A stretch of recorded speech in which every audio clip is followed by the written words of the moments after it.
Well, it's official. Scott Frost is returning to UCF to be the Knights' newest head coach. We're going to give you our thoughts in this crazy coaching search. Hello, everybody, and welcome back to Charge On. As always, I am your host, Sean Green. Before we get started, a quick word from our sponsor, BetOnline. BetOnline continues to be the world's most trusted betting platform and your number one source for online betting. From the earliest odds to in-game live betting, BetOnline provides you with all the action and the ability to watch the games as they happen. With the large selection of odds on everything from football, the NBA and college basketball, NHL, the UFC. Head to BetOnline today and don't forget to use promo code BELIEVE for your welcome bonus on your first deposit. BetOnline, the game starts here. Emergency podcast. Scott Frost is back. This is the thing. If you guys saw our episode from a couple days ago or whenever this drops, you will know that me and Nick gave our mild opinion. We talked about Scott Frost for a long time, but we gave our opinions on UCF hiring Scott Frost, and it's officially happened. It seemed like it was down to Scott Frost and Barry Odom, and it seems like Scott Frost did what he needed to do to get the job. So I'm going to give my full thoughts, but again, I think Nick is just so entertaining when it comes to talking about UCF legend Scott Frost. So I'm going to give him the floor to give his opening thoughts on the returning Scott Frost. Prodigal son has come home. Scott Frost is the UCF head football coach again. First of all, I wouldn't call what I said the other day on our previous show, I wouldn't call it my mild thoughts. First of all, I don't think anything I said was pretty mild. I mean, listen, I'm sure there's a large segment of this fan base that is excited and thrilled and over the moon that Scott Frost is back. I wish I could be there with you. I really do. I feel so left out. I gave my reasonings for why I thought going after Scott Frost was such a waste of time and not worth it. And I had mentioned that UCF was one of a few Power 4 openings.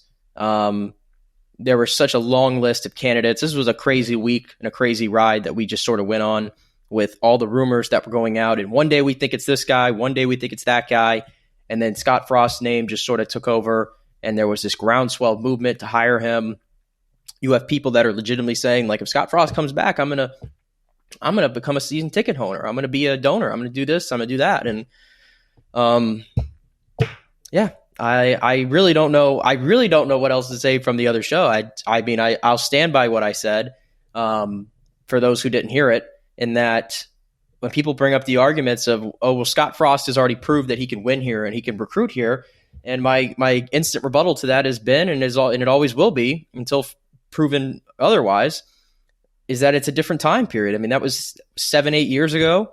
College football has changed a dramatic amount of time since then. We saw what happened when he went to Nebraska, which was his place that he absolutely wanted to be, obviously it being his alma mater, and it didn't work out well. He won 16 football games and was fired 3 games into the 2022 season. And the fact that 2 years later, just over a little 2 years later, his first gig back into college football is as a head coach at the Power 4 level and at the school that he left in the first place. So I can't believe this has come to this. I really can't. Like, when Scott Frost's name was first thrown out there by fans, I immediately dismissed it. I thought there was no way UCF was going to go back down that road. There's nobody left here that has any sort of ties to him. We'll see how the contract stuff sort of sorts out, but I guess that's the only way you can sell this, is that he's going to be cheaper than a lot of these other coaches, and in theory, you can use that extra money to go build a team. Okay, we can get on board with that. So again, this announcement was never going to thrill me. It was never going to get me as excited as a lot of people were, because I just feel like it's nostalgia and it's chasing a feeling and trying to get that to come back for a second time, which is incredibly difficult to do. But you know what? He's the head coach. It's over with. The search is over with. Thank goodness for that.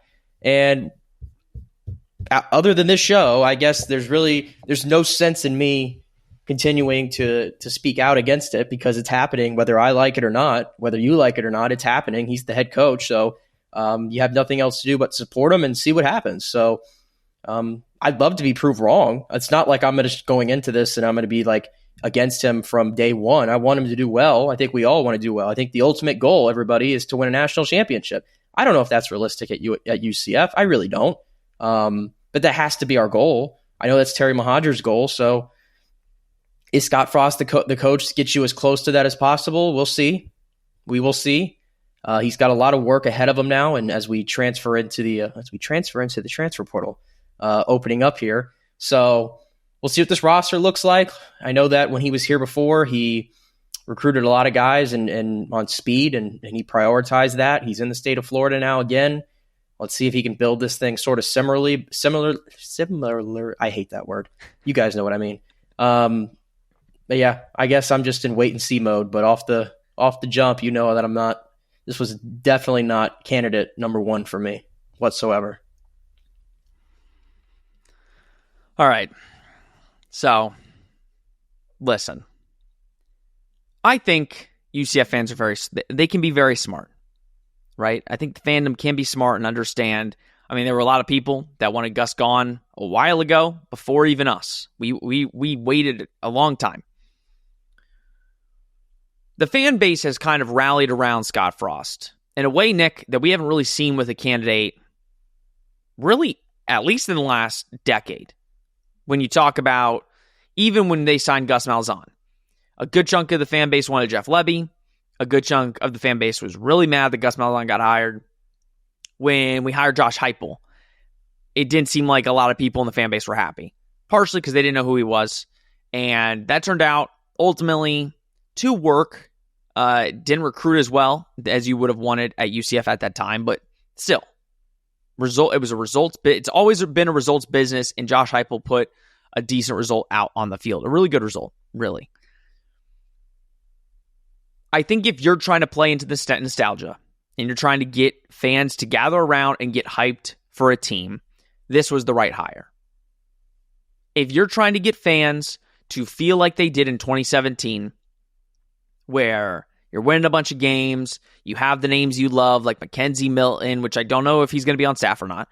You get Mackenzie Milton, you get Sean Beckton, you get a bunch of these UCF alums and former UCF players, and trot out a team in the Big 12. I think UCF made the right hire. If you are focused on winning football games and getting a proven guy that has proved it at every level, then this was the wrong hire, and it is a bad hire.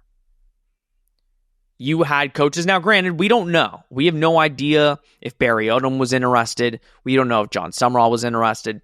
We don't know if Lincoln Riley was interested. We don't know if any of these guys actually wanted the UCF job, right? For all we know, Scott Frost was the only coach that wanted the UCF job. But I strongly, strongly doubt it. Now, here's where I can be a little positive. And we're going to get into his time in Nebraska. We're going to get into his time at UCF and kind of, we're going to go through what we think he can do to kind of turn this program around in the Big 12. In my opinion, the positive is, and I kind of talked about this on the last show, there was no coach that you were going to hire that loves UCF more than Scott Frost. Now, we've also talked about that just because you hire a coach like that doesn't mean it works out. Most of the time, it doesn't work out in terms of a guy getting a second tenure at the same school. But Scott Frost knows he messed up by going to Nebraska. And I think he even made a comment before saying that if I mess up in Nebraska, I won't view this as my home anymore because I know I messed up. He's always viewed UCF as like his second home. I feel like now more than ever, he's been waiting for this job to open up because he wanted it, even though nobody on the staff is the same. And I think he fought hard for it. And I think for all of us, we can appreciate that, we can respect that, and hope and pray that for his second chance, he turns it around. Even though all signs in college football history have pointed to that it never, ever has worked out. Ever. Hiring a coach for a second time never works out. And I hope that Terry looked at that and at least saw it so that if it doesn't work out, he knows the reason that maybe he is not at UCF for the long haul is because this is the hire that he made. This is a hire that will get UCF fans really excited. And then if they go 4-8 again, it's going to be the same cycle. So Nick, let's talk about his time at Nebraska. And I do want to be very clear. You can get me behind Scott Frost if he starts recruiting really good, if he goes into next year and wins some games he shouldn't. And again, I do think guys need second chances. We talked about that, Nick. We said guys do deserve second chances. I think Scott Frost, he's taken some time off. He went to work in LA with the Rams. He's probably looked back at his time in Nebraska and thought what he could do better.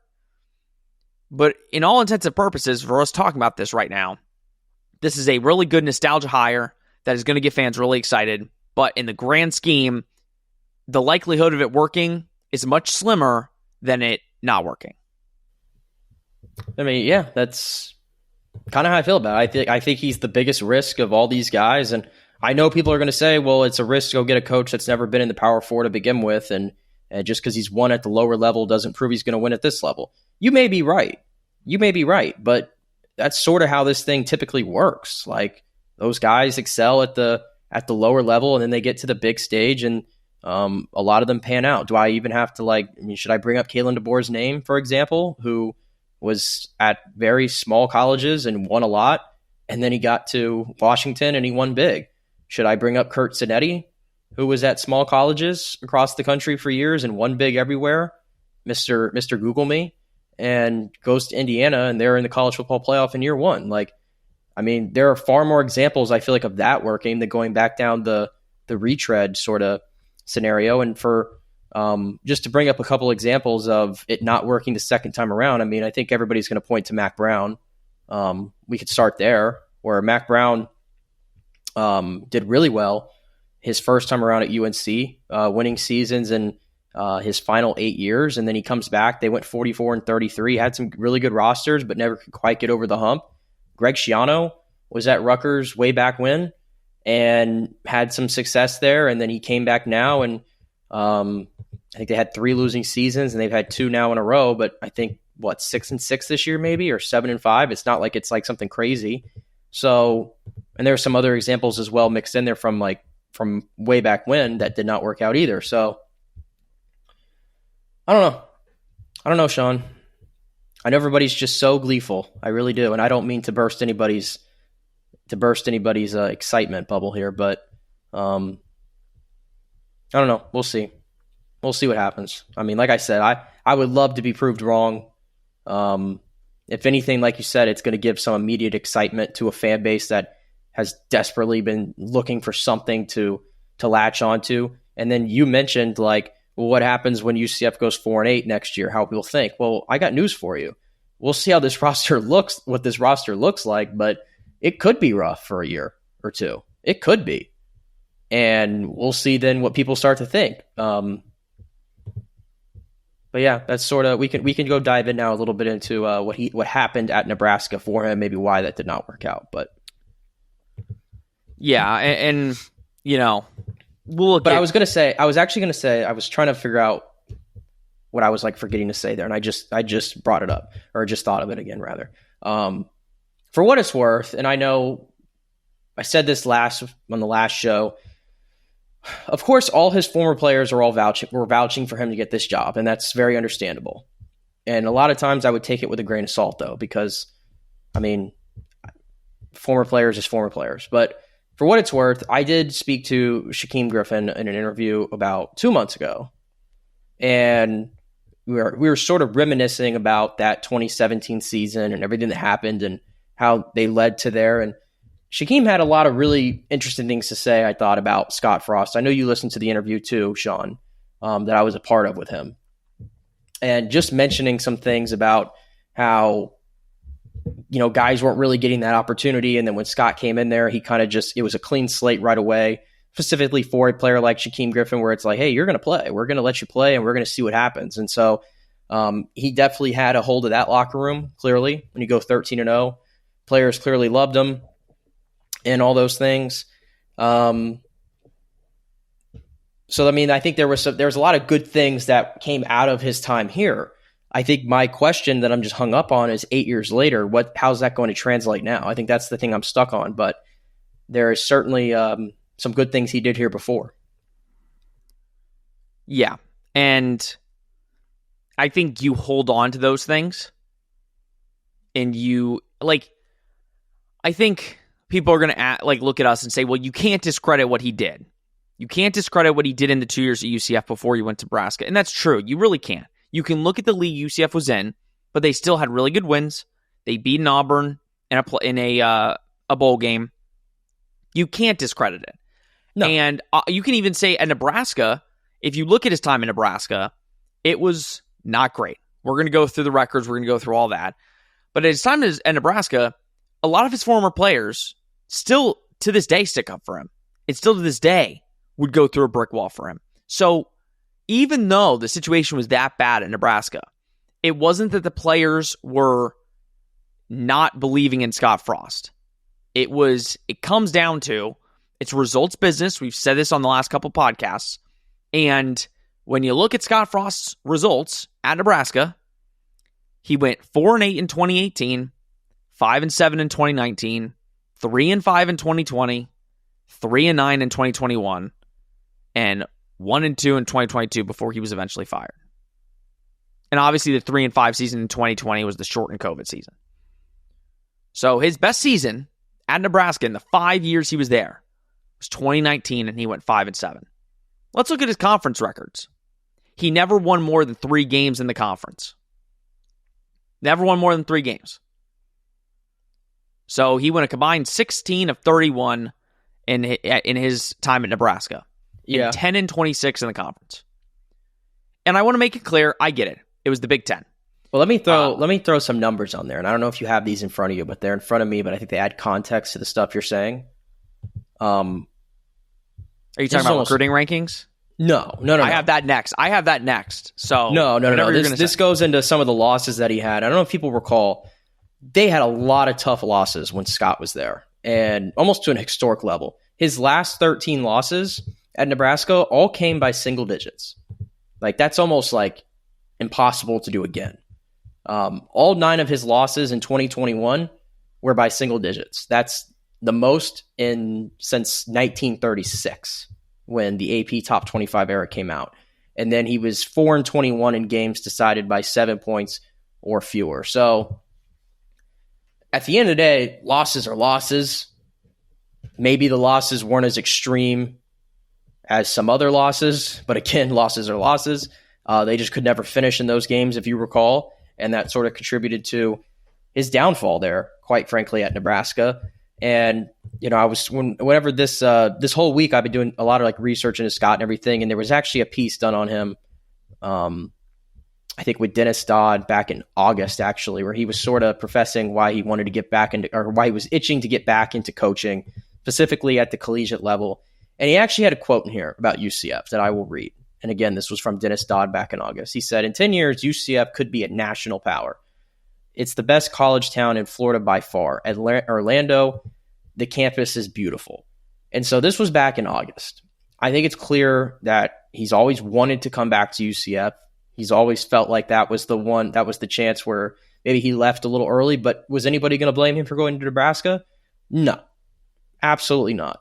But if anything, he seems to be very rejuvenated and sort of dying at the opportunity to get this again. He's going to be hungry. So again, I'm trying to look for positives here, quite frankly, because I don't want to be super negative on everything.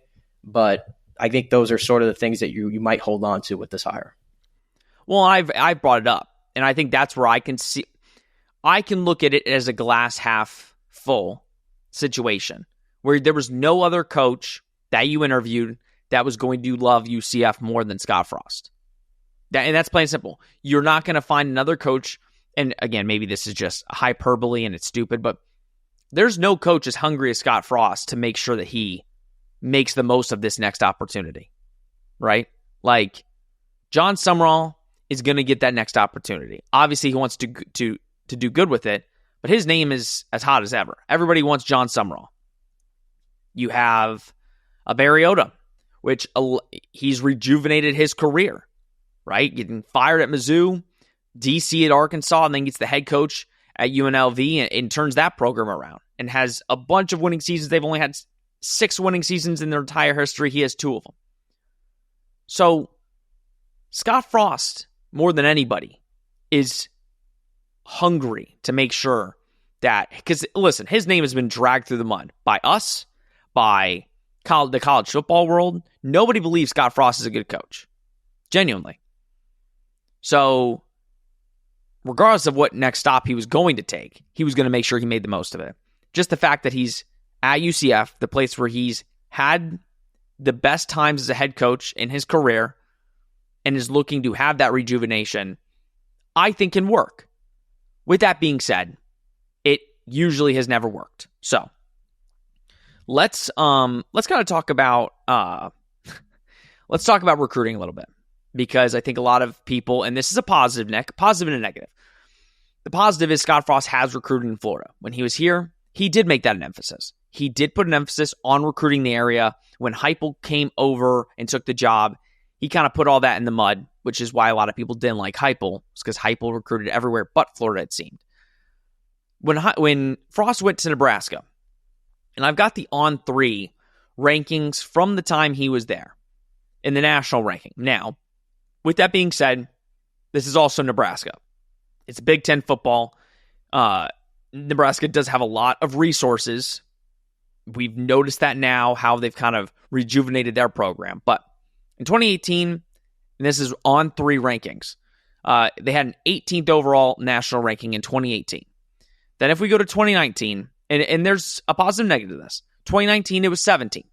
So was one better than the year before. You also know in 2018, they got Adrian Martinez, which you can make the argument that was a part of the downfall to Frost's tenure in Nebraska, because Adrian Martinez just was not the type of, played college football forever, it felt like. It did, and he was just not good. But 18, 17th. In 2020, he was 20th in Nebraska, right? In 2021, he was 22nd. And then in 2022, it kind of took the dip to 39th. I don't remember if that was I think that was the year he got fired. I think a good chunk of that was probably guys not committing because they didn't have a coach for a majority of the season and they didn't know who the next guy was going to be. But a positive is Frost did recruit really, really well. And again, it's easy to say it's Nebraska, so you can do glass half full, glass half empty. His recruiting was always basically top 25 every single year he was there. Second part of that was he was at Nebraska. You should be able to recruit Nebraska well. And I think when you're looking at UCF and people are nervous, and they were nervous about this head coaching search and firing Gus, because you're like, are you going to be able to recruit? Are you going to be able to get recruiting classes like Gus and his staff were bringing in?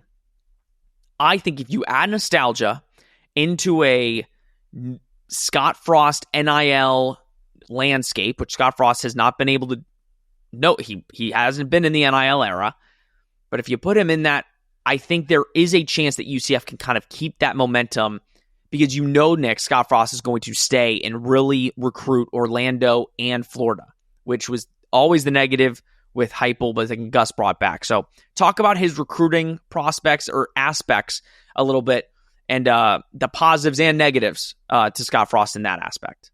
Yeah, I mean, you're probably going to see sort of how Gus was doing. They're going to come back. They're going to be in the state of Florida. They're going to try to get those Orlando athletes. It's not going to be easy. I mean, we all know that the big three in the state of Florida is always going to be something you're going to contend with. You're probably going to be fourth on most lists starting out. I shouldn't say that's in every scenario. That's true, but in a lot of scenarios it is. So it's not going to be easy. But to your point, I mean, he did recruit generally well at Nebraska. He actually recruited better than Rule has. When you look at just recruiting rankings, I know rankings can be what they are sometimes. Like Rule has definitely had the best player at Nebraska when Raiola, when he got him in the last cycle, but he actually recruited better than him. Don't think they ever really, like you said, Adrian Martinez was sort of the face of Nebraska for that time period, and that probably that spells trouble, to be honest with you. So never could figure out the quarterback issue there while he was at Nebraska, which was a problem.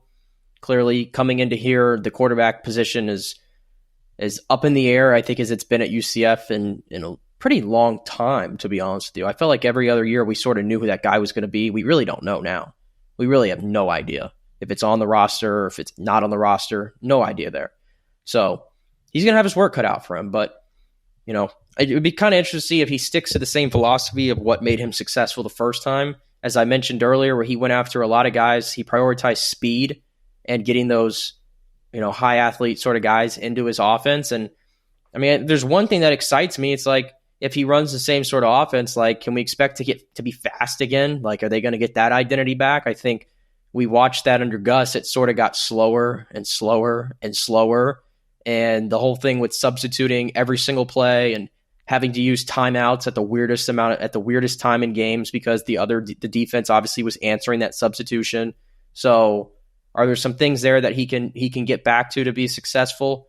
I think that's what you're sort of looking at. But there's certainly stuff he did back then that you're hoping that translates. But again, it's a completely different ballgame than what it was now. But the other side of that is, again, assuming he comes in relatively cheaper, you would like to think that you have funds to sort of play with a little bit and try to get some good talent into Orlando. And if people are really, going to stick to what they're saying and that they're going to all of a sudden just be pumping money into the program because Scott Frost's back, then cool, we'll have more money to play with. Yeah, it should be interesting. I mean, he didn't recruit Florida as much at Nebraska, but there was still... who does recruit Florida well at Nebraska? I mean, I know in 2020, I was looking at 2020, and he had like 6 or 7 players from Florida on there. So he still had a pipeline where he was recruiting. It's been many, many years. And if you look at the guys he had at Nebraska too, you'll find they were all over the country he was recruiting. So maybe he has, obviously UCF's going to hit Florida hard, but he certainly has built probably contacts in a lot of other places too that UCF's never been. And if you look at his recruiting classes at UCF, I mean, he hit on a bunch of guys that went into the NFL. Obviously, those were special UCF teams, but you have to give him his credit. I mean, Heupel was playing with a bunch of Scott Frost guys. They were Scott Frost guys in 2018. So you have to, again, glass half full. Scott Frost recruited really well when he was here.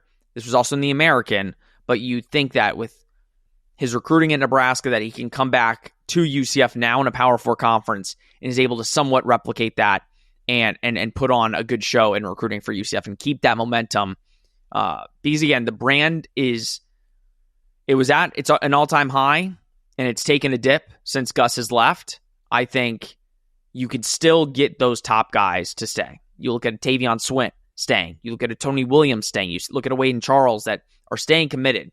The brand is still at a decent spot. You just need to make sure that this hire is right, and this hire is Scott Frost. Final thoughts. I think as UCF fans, we have a lot of negativity sometimes, and there could be a lot of negativity. You could be negative at us. You could be mad at us for not agreeing with this hire. I want to be very clear, and I think Nick brought it up. All we want, as a UCF podcast, we want the team to do good. I don't want Scott Frost to fail. I like Scott Frost. I think he's, in my opinion, the most influential coach in UCF history. Some say George O'Leary. I think Scott Frost is, because I think just as well as George O'Leary brought it up, that 0-12 season really ruined everything. So I think Scott Frost has put this program in a really good position for what he did previously. Do I think it's a good hire for right now? No.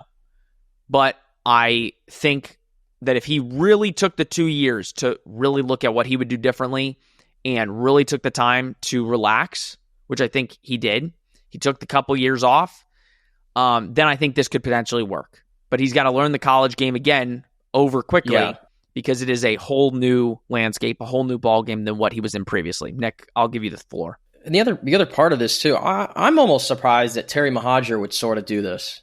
Like, I think Terry has put his you know what out there here. He's put himself on the line, because if this does not work out, this is some epic failure, Terry Mohajir will not be hiring another head coach, at least for football. It won't be happening. So it's, again, the way I view it is probably not the way Terry Mohajir views it, and the way Alexander Cartwright views it, and everybody else that sort of played a role in coming to this decision. I view it as a very high risk maneuver. They may not. I don't know. But if it doesn't work out, like that's going to be it for Terry Mohajir, as far as I'm concerned. Like that's the surprising part is I thought they would have done more of a sure thing. I thought they would have done with more of a sure thing, a guy that's, you know, up and coming, that's been in this sort of era of college football that you sort of plug into here and you see what happens. But again, I'm not rooting against Scott Frost. I know that it sounds like I'm very down on it because at this moment I am. I'm not going to sugarcoat that whatsoever. But ultimately, I want him to be successful. I would love it if we had the redemption story. I know everybody's chasing the redemption story. I have my doubts if we're really going to see that, you know, a Disney Channel movie sort of create right in front of us here at UCF. But you know what? It is Orlando, Sean. It is Orlando. So I suppose if it's going to happen anywhere, it's going to happen here or there, wherever. I'm not there. You're where you are. We'll see. We'll see. It's going to be an interesting year. A lot to do. He's got to kind of come right in and start recruiting. Transfer portal opens up here, and he's got to start recruiting for the next class. Intrigued to see who he puts together as a staff. We'll have another episode coming to you right after his press conference to go over everything he says. I'm excited to hear from him. I'm excited to see him. Again, for a little context, probably going to be really emotional for him. Oh, I imagine. I mean, again, he is a UCF legend. We talked about it. In 2017, I was just entering college. I've lived here my entire life, and to see UCF on the stage that he put them on is always going to be near and dear to my heart. I hope he can get them to that point. Let me preface this too, okay? Because maybe this is part of the reason why I don't share the same sentiment as other people, okay, with Scott Frost. I was not here in 2017, I was not there at 2017. I was not. I did not get to UCF until 2019. So I came post Scott Frost era. I had nothing. To be honest with you, people, to pull back the curtain completely, until Blake Bortles in the 2013 showed up, I couldn't tell you what UCF was. Okay, granted, I was young, but still had no idea what UCF was. Okay, so I personally, like, I don't have the emotional attachment to Scott Frost like I'm sure you do, as somebody who was born and raised in Orlando and was there at the school while he was winning. I almost said it. I almost said the words while he was winning. While winning 13 games, and as other people do. So perhaps if I had lived through that and I was on this journey with everybody as a student or a fan, perhaps maybe I would be saying something completely different. I don't, so I tend to look at it from more of a logical standpoint. So that's probably where I'll stand on that. And I will say I'm probably in the minority of student that lived through it, person that's lived in Oviedo my entire life. I'm still being more negative than what I've been seeing. So I guess we were the most positive for Gus, and we're being the most negative for Frost. So I think listen, that's just how this podcast is going to go. We got pretty negative on Gus at the end. Don't get me wrong. No, we were. Well, here's I don't even actually. I'm not going to ask this question. No, I'm not. I'm going to move on. I mean, I kind of want you to ask it now. You don't need to. Okay, I've already teased it enough. Okay. Would you have rather had Scott Frost back, or would you rather stayed forward with Gus?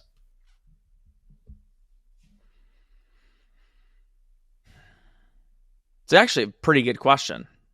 It's like almost a worthless question to ask because no, but I think it's listen, I want to go on to I would want Scott Frost just for the straight fact that you need to see something different. And I think the thing that is holding me to try and not be complete negative and is really giving me a little look of positivity is I do think that, and I told you this off air, I think a coach deserves a second chance. And I think Scott Frost had a really bad tenure at Nebraska that has kind of tainted his entire career. I know there was some off-field stuff that Nebraska people were kind of painting out about Scott Frost. I'm not getting into that. I think if you look at it from a straight, brand new perspective, I think a guy like him could have taken these last 2 years and really rejuvenated his viewpoint on what he wants to do as a coach. So from that perspective, and the nostalgia perspective, I would much rather have Scott Frost than running it back with Gus next year, where, let's be real here, it was probably going to be bad anyway. I'd rather be bad with Scott Frost in his first year back than bad with Gus Malzahn and have no direction for the program. At least at Scott Frost, there's going to be a change in direction. Maybe it's back to the old UCF fast era where, like you said, he brings back a bunch of speed, and that's kind of the thought process. But for what it's worth, since I asked the question, you should answer it. I'll answer it. Since I asked the question, I actually would rather have Scott Frost, because whether or not I think Gus is a better coach than Scott Frost is really not part of the equation of how I answer this. It's just, I don't know. Everything that happened in 2024, it just felt like it was dead. It just felt like everything was dead. You felt like there was no energy in the program anymore. It felt like the fan base had reached its boiling point. I'm glad that we can put that all behind us now. I know that I'm the one who sort of just brought it up, so that's the funny part of this. But I'm glad we can turn the page on that.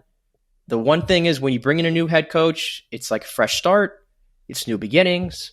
We enter the honeymoon period now. If UCF goes 4-8 next year, I'm not going to be burning the house down or anything. I'm gonna give this a good faith try, Sean. I'm gonna give this a good faith try because, number one, we have no other options, and number two, I genuinely, again, I would love for this to be a redemption story. I have my doubts, but I would love for it to happen. So onward we go. Onward we go. The coaching search is over. Thank goodness. And we still have so much to discuss over the next coming weeks. Guys, what do you think? Scott Frost is your, once again, UCF head football coach. Drop it down in the comments. Let us know what you think. We'll be back whenever the press conference happens. I'm assuming, you guys are seeing this as soon as the news came out. We have this ready to go. This is dropping the minute the news comes out. So whenever that press conference happens, we'll be dropping a pod later that day, kind of going over everything, potential coaching situation, who he's going to hire on staff. I know many of you want Mackenzie Milton. I think that's a strong possibility. So we will see what happens. Please like, subscribe, comment, share, do all that you do. We greatly, greatly appreciate it. We will see what happens. You've got a lot of time to figure this one out and see how this goes. But we're all going to be along for the ride, and hopefully here at Charge On, we can keep giving you content, regardless if this goes good or horribly, horribly wrong. All right, everybody, this has been Charge On presented by Bet Online. We will see you when we see you.